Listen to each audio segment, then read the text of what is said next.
జీవితంలో కొన్ని నిర్ణయాలు మనము ముందే అనుకున్నవి కావు. పరిస్థితులను బట్టి తీసుకోవాల్సి వస్తుంది. మా కుటుంబంలో కూడా అలాంటి ఒక సమయం వచ్చింది.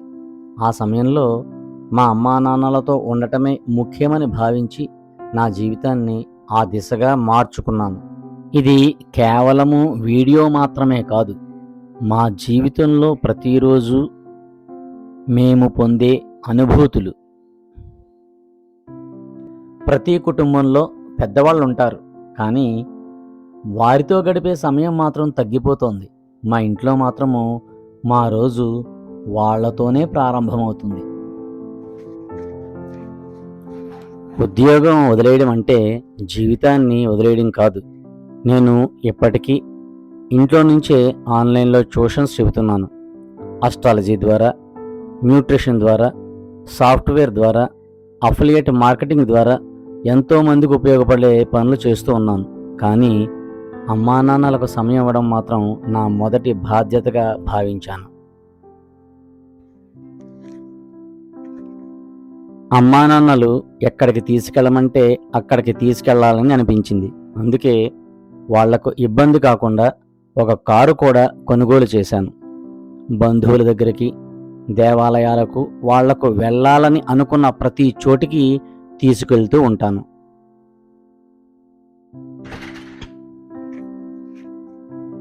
కరోనా సమయంలో మా అమ్మా నాన్నల ఆరోగ్యం కోసం చాలా జాగ్రత్తగా చూసుకున్నాను.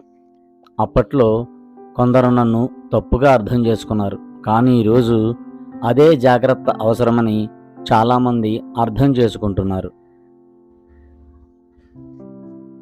మా నాన్నగారు 14 సంవత్సరాల వయసులోనే ఉపాధ్యాయ వృత్తిలో అడుగుపెట్టారు.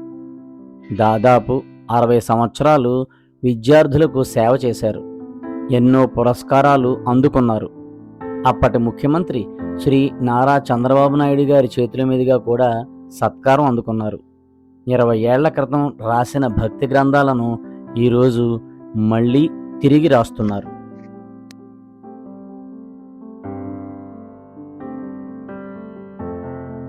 మా అమ్మగారు కూడా ప్రతిరోజు ఏదో ఒక పని చేస్తూనే ఉంటారు. ఫోటోలు కట్ చేయడం, కథలు అంటించడం, చిన్న చిన్న పనులతో చురుకుగా ఉండేందుకు ప్రయత్నిస్తూ ఉంటారు. మన జీవితంలో అమ్మా నాన్నలతో గడిపే ప్రతి క్షణం ఒక అందమైన అనుభూతి.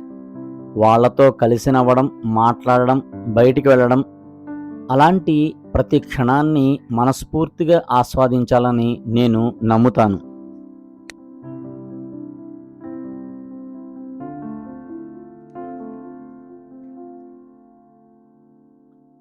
ఈ వీడియో ద్వారా నేను ఎవరికి సలహాలు ఇవ్వాలని అనుకోవడం లేదు.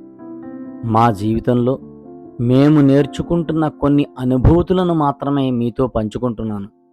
ఈ వీడియో చూసిన తర్వాత ఒక్క కుటుంబమైనా తమ అమ్మా నాన్నలతో మరికొంత సమయం గడపాలని అనిపిస్తే అదే ఈ వీడియోకు లభించే అత్యంత విలువైన గుర్తింపు. జై శ్రీమన్నారాయణ.